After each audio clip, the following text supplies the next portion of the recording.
வணக்கம் கோபி. வணக்கம். உங்களை பார்த்தா நல்லவராக இருக்கு. இவ்வளோ சின்ன வயசில் ஏன் கோபி இந்த பழக்கம்லாம்? எப்படி இதுக்கு நீங்கள் அடிமையானீங்க? தெரியல. படைச்சவனை தான் கேட்கணும், என்ன கேட்க முடியாது. படைச்சவனை கேட்கணுமா? ஆமாம். படைச்சவன் வந்து உங்கள் பக்கத்தில் உட்காந்து உங்களுக்கு ஒரு குவார்ட்டர் ஊற்றி கொடுத்தாரா? அவர் கூப்பிட்டுப்பார்ல, சீக்கிரம் கூப்பிட்றதுக்காக என்ன பண்ணின்னு இருக்கிறார், அவ்வளோதான். சரி, அவர் உங்களை சீக்கிரம் கூப்பிட்றதுக்காக அவர் பண்ணிட்டு இருக்காருன்னா நீங்கள் கைப்பிடிச்சு இவங்களை வந்து உன்னை நான் நல்லா வச்சுக்குவேம்மா, உன்னை நல்லபடியாக நான் பார்த்துக்குவேன் அப்படின்னு சொல்லி தானே இந்த பொண்ணை நீங்கள் கூப்பிட்டு வந்தீங்க. அது ஒரு 5 வருஷத்துக்கு முன்னே நல்லபடியாக இருந்தப்போ அதெல்லாம் நடந்திருந்தால் நடந்திருக்கலாம். அப்போல்லாம் நடக்கலை, அதனால் இதெல்லாம் நடக்குது, அவ்வளோதான். அது என்னன்னு நான் சொல்ல விரும்பலை, அவ்வளோதான். அப்போ உங்கள் மனசுக்குள்ளே ஏதோ ஒரு அழுத்தம், ஒரு மனபாரம் இருக்கு. அதை நான் சொல்ல விரும்பலை.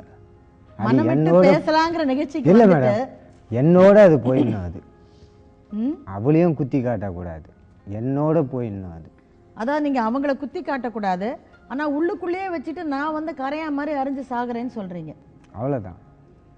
ஏன் அவ்வளோ பெரிய ஒரு தண்டனையை கொடுக்குறீங்க அவளுக்கு? அது என்ன விஷயம்னு சொல்லலாம் இல்லைங்களா? இல்லை மேடம், சொல்ல விரும்பலை, அவ்வளோதான். சரி, அட்லீஸ்ட் அவங்களுக்காவது தெரியணும்ல. ஏம்மா உன்னுடைய கணவரை இந்த அளவுக்கு பாதிக்கக்கூடிய அளவுக்கு, அதாவது உங்களால தான் அவர் வந்து குடிகாரனா மாறின மாதிரி சொல்றாரு. உங்களுக்கு தெரியல. அப்ப நீங்க உங்க ஒய்ஃப் மேல சந்தேகப்படுறீங்களா? அவங்களுக்கு வேற யாரு கூடயாவது நட்பு இருக்குன்னு நினைக்கிறீங்களா? நட்புன்னு இல்லை மேடம், நானே ஏற்றி அனுப்புவேன், இட்டுன்னு போய் விட்டு வாங்குவேன், எல்லாரும் கூட அனுப்புவேன், அவங்க கூட போடுவேன். அதெல்லாம் எங்களுக்குள்ள கிடையாது. ஸோ உங்களுக்கு உங்கள் பொண்டாட்டி மேலே நல்ல நம்பிக்கை இருக்கு? அதெல்லாம் இருக்குது. அப்புறம் என்ன மன பிரச்சனை? ஒரு புருஷன் வந்து ஒரு மனசு வெறுத்து போகக்கூடியது வந்து ஒரு 3 விஷயத்தில். 1, பொண்டாட்டி அவனுக்கு மதிப்பு கொடுக்கலன்னா, மரியாதை கொடுக்கலன்னா. 2, தன் பொண்டாட்டி அவனுக்கு துரோகம் பண்ணா. மதிப்பு இல்லை, மதிப்பு இல்லை 1. அடுத்தது 2வது துரோகம் பண்ணா. அது கிடையாது. ஸோ சர்டிஃபிகேட் கொடுத்துட்டீங்கப்பா, அதுவே பெரிய விஷயம். நாமளும் கிட்ட சர்டிஃபிகேட் வர வாங்கிக்கணும் பாருங்க. நானே தேடிக்கிறேன் வாழ்க்கைக்கு, நான் சர்டிஃபிகேட் கொடுத்து தானே மேடம் நானே தேடினேன். தெளிவாக தான் பேசுறீங்க, அதெல்லாம் சூப்பராக நல்லா வசனகர்த்தா மாதிரி பேசுறீங்க. பரவாயில்ல, உங்கள் வசனத்தை எடுத்து டிவி சீரியலில் போட்டுடலாம் போல இருக்கு. அதுக்கு தானே நீங்களே வந்திருக்கீங்க பேட்டி எடுக்க. நான் வந்து உங்களை திருத்தணும்னு ஆசைப்படுறேன், நான் பேட்டி எடுக்கிறதுக்கு வரல.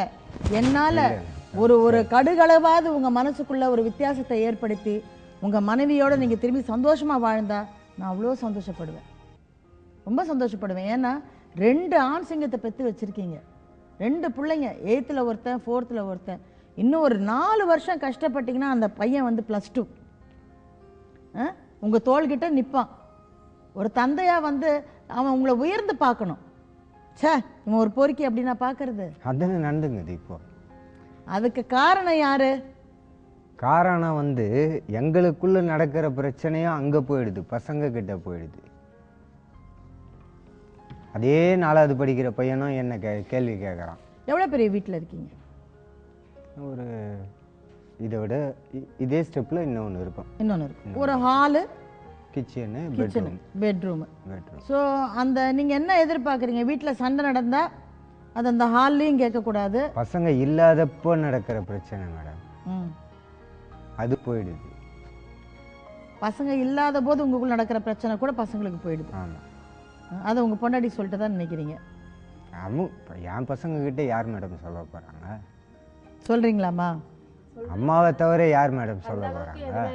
மேடம் அவன் வந்து சின்ன வந்து எதிர்த்து பேசுகிறான்னா, எதுவும் இப்போ நீ குடிச்சிட்டு வந்து நீ எதுக்கு பண்ணாலும் சண்டை போட்டுருக்க. பசங்க தெரியாமல் இருந்து எதுவும் கிடையாது. 7 மணிக்கு மேலே தான் நீ வர. அப்போ பிரச்சனை பண்ணும்போது என் பசங்க இல்லாமல் இருக்குமா?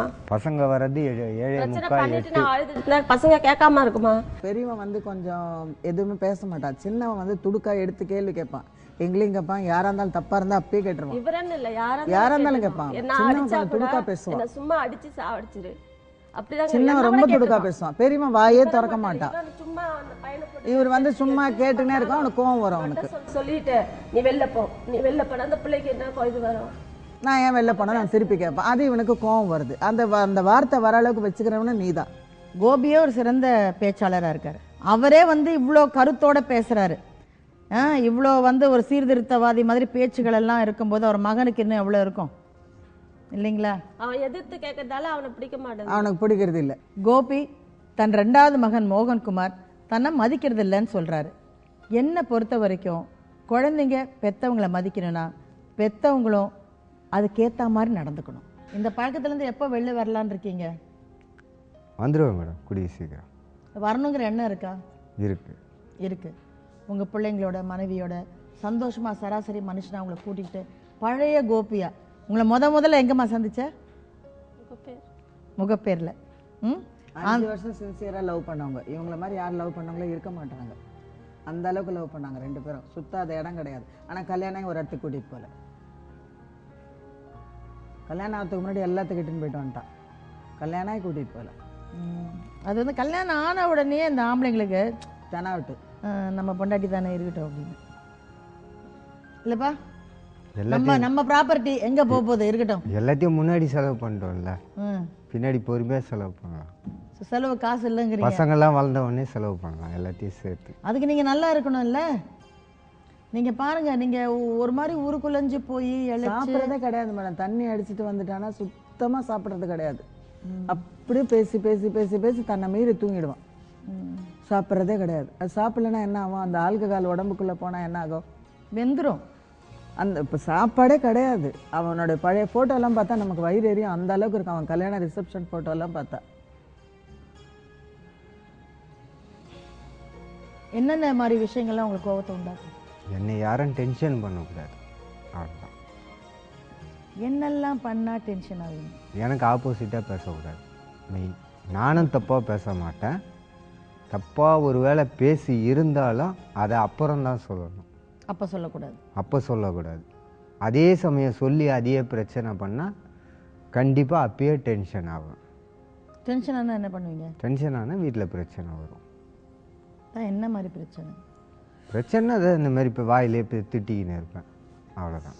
அடிப்பீங்களா கை நீட்டி? அடித்ததெல்லாம் எப்பவும் முடிஞ்சு போச்சு. உண்டு, ஆனால் ஒரு காலகட்டத்தில். ஒரு காலகட்டம்னா டெய்லியெலாம் அடிக்க மாட்டாங்க, ஒரே அடி தான். அந்த அடியிலேயே விட்டாச்சு, அதுவே போதும். அப்போ என்ன பிரச்சனை வருது? பிரச்சனைனால தானே தண்ணி அடிச்சிருக்கீங்க. எதனால பிரச்சனை வருதுன்னு நீங்கள் சொல்லணும்ல. பசங்க படிக்கலன்னு ஆரம்பிப்பேன், அதில் வந்து அப்படியே திரும்பும். கேட்க மாட்டேன்றியான்னு இவங்களை கேட்பேன், அதில் பிரச்சனை. பசங்க படிக்கலைன்னு நீங்கள் சொல்லும் பொழுது எதை வச்சு பசங்க படிக்கலைன்னு ஃபீல் பண்ணுறீங்க? அவங்க மார்க்ஸா? மார்க்ஸு எல்லாமே தான். அதை பசங்க கிட்ட நீங்கள் மனசு விட்டு பேசுனீங்களா? சொல்லி பார்த்தாச்சு. என்ன சொல்கிறாங்க பிள்ளைங்க? படிக்கிறேன், அவ்வளோதான், முடிஞ்சிச்சு. அதுக்கு மேலே என் வார்த்தைக்கு தான் அங்கே மதிப்பே இல்லாமல் போயிடுச்சு. நீங்கள் அங்கே விட்டு கொடுத்தீங்கன்னா அவங்களுக்கு அப்பர் ஹேண்ட் ஆகிடும். அவங்க ஒரு ஆம்பளை பசங்க இல்லையா, அவங்க மதிக்கலைங்கிறத அவர் மனசை வந்து ரொம்ப காயப்படுத்தியிருக்கு. மெயின் பசங்க இதில் இவங்க 2 பேரும் சண்டை போட்டுக்கூடாது. பிரச்சனைங்க இருக்குது வீட்டில். எந்த வீட்டில் இல்லை பிரச்சனை? எல்லார் வீட்லேயுமே இருக்குது. பசங்க எதில் சண்டை? அப்படி சொல்ல முடியாதுமா. ஏன்னா நான் வந்து ஒரு நிறைய ஃபேமிலிஸில் பார்க்குறேன். இப்போ அந்த பக்கம் சண்டை ஆரம்பித்தா நான் சைலண்ட்டாக போயிடுவேன், பதில் பேச மாட்டேன். ஸோ பதில் பேசினாதான் பிரச்சனை ஜாஸ்தியாகும். ஆனால் இந்த மாதிரி சூழ்நிலையில் என்ன ஆகும்? ஏன்டி பதில் பேச மாட்டேங்கிற? என்ன நான் பேசுறது காதில் விழலையா? என்ன விழுதா இல்லையா? 2 விட்டானா விழும் பாருன்னு ஆரம்பிப்பாங்க. ஸோ பதில் பேசலைன்னாலும் ஒரு பிரச்சனை ஆரம்பிக்கும். பதில் சொல்லு, இப்போ நீங்கள் எனக்கு பதில் சொல்லு, என்ன மூஞ்சி தூக்கி வச்சுன்னு இருக்க, என்னமா இருக்குது உன் மனசில், கொட்டு சொல்லு கமான் அப்படின்னு ஆரம்பிப்பாங்க. அப்போ இவங்களுக்கு பொறுமை இருக்காது, என்ன சொல்லணுங்கிற அப்படின்னு ஆரம்பிப்பாங்க. அது 1 ஆகி 2 ஆகி 3 ஆகி பெருசாகிடுது. அது அந்த நேரத்தில் வந்து அடக்கிக்கணும். கோவத்தை வந்து நம்ம வந்து எதிர்த்து பேசக்கூடாதுங்கிற மனப்பக்குவம் வந்து அது கொஞ்சம் தியானம் யோகா இதெல்லாம் பண்ணாதான் வரும், இல்லைன்னா வராது. அதனால் இவருக்கு கூட கண்டிப்பாக வந்து கொஞ்சம் நம்ம மெடிடேஷன் சென்டர்லாம் கண்டிப்பாக இவரை கூட்டிகிட்டு போகணும். ஏன்னா இவருக்கும் இவ்வளோ கோபம் வந்து நல்லதில்லை. நான் வந்து நீங்கள் 2 பேரும் பேசுனதுலேருந்து எனக்கு என்ன தெரியுமா தோணுது, 2 பேருக்குள்ளே ஒரு சின்ன ஈகோ இருக்குது.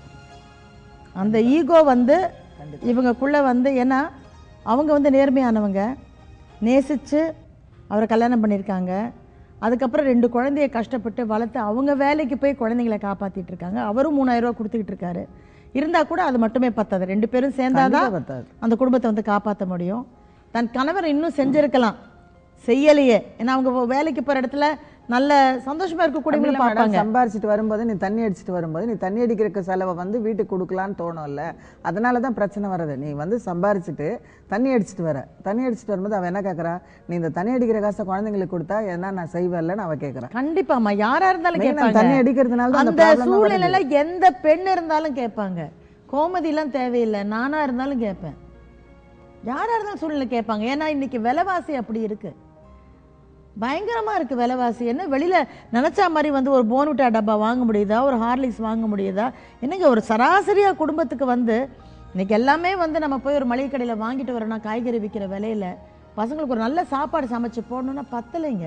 என்ன பண்ணும் கோமதி சொல்லுங்க. கோபி, மனிதன் என்பவன் தெய்வமாகலாம், நம்புறீங்களா? கண்டிப்பாக. உங்களுக்குள்ள ஒரு தெய்வம் இருக்கு இல்லையா? உங்களுக்குள்ள இருக்கிற ஜீவாத்மா தானே அந்த பரமாத்மா கிட்டேயும் இருக்கு. எனக்கு கூட ஒரு கெட்ட பழக்கம் இருக்கு, ஸ்வீட்ஸ்னா ரொம்ப பிடிக்கும். சின்ன பிள்ளைகள் நடிக்கும் போதெல்லாம் வந்து சாக்லேட் ஐஸ்கிரீமா வாங்கி கொடுத்துருவாங்க ஷூட்டிங்ல, நல்லா நடிக்கணும்னு. அது இன்னைக்கு வரைக்கும் என் கூட இருக்கு. அப்போ குண்டா இருக்கேன். அந்த மாதிரி உங்களுக்கு வந்து இது ஒரு பழக்கமாயிடுச்சு. ஆனால் நீங்கள் மனசு வச்சிங்கன்னா கண்டிப்பாக வந்து உங்களால் அதை மாற்றிக்க முடியும். ஸோ மாறுவீங்களா? மாற தயாராக இருக்கீங்களா?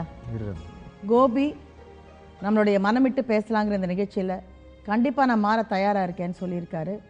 அதுக்கு அவர் எதிர்பார்க்குறதெல்லாம் கோமதிக்கிட்ட இருந்து கொஞ்சம் அமைதி, கொஞ்சம் பொறுமை. அதை கண்டிப்பாக ஒரு மனைவியாக அவங்க வந்து அதை கண்டிப்பாக கொடுப்பாங்கங்கிற நம்பிக்கை எனக்கு இருக்குது. நான் உங்கள்கிட்ட இதை கேட்க வேண்டிய அவசியமே இல்லை.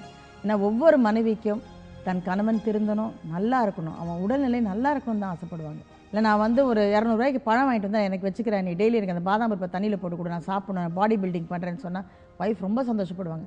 எங்க காசை வீணாக்குறீங்கலாம் கேட்கவே மாட்டாங்க. அவர் குடிச்சு தன் குடலையும் உடலையும் கெடுத்துக்கிறாரேங்கிற ஒரு ஆதங்கத்தில் தான் அவங்க வந்து இங்கே நம்மக்கிட்ட அழுதுட்டு நிற்கிறாங்க. ஸோ ஆஃப்டர் த பிரேக் நம்ம இது வரைக்கும் குடிச்சுக்கிட்டு இருந்தவர் எப்படி திருந்தி தன்னுடைய வாழ்க்கையை ரொம்ப அழகாக அமைச்சிட்ருக்காரு அப்படிங்கிறத பார்க்க போகிறோம். வீட்டில் யாரும் என்னை அக்செப்ட் பண்ணல, விட்டு போயிட்டாங்க. ஏன்னா இப்போ பேசும்போது கூட யார் சொன்னாலும் எனக்கு வெத்துக்கல. அப்போ வீட்டுக்குள்ளே ஒரு சிங்கம் வந்துச்சுன்னா எப்படி பயப்படுவாங்களோ அந்த மாதிரி தான் என்ன நினச்சாங்க.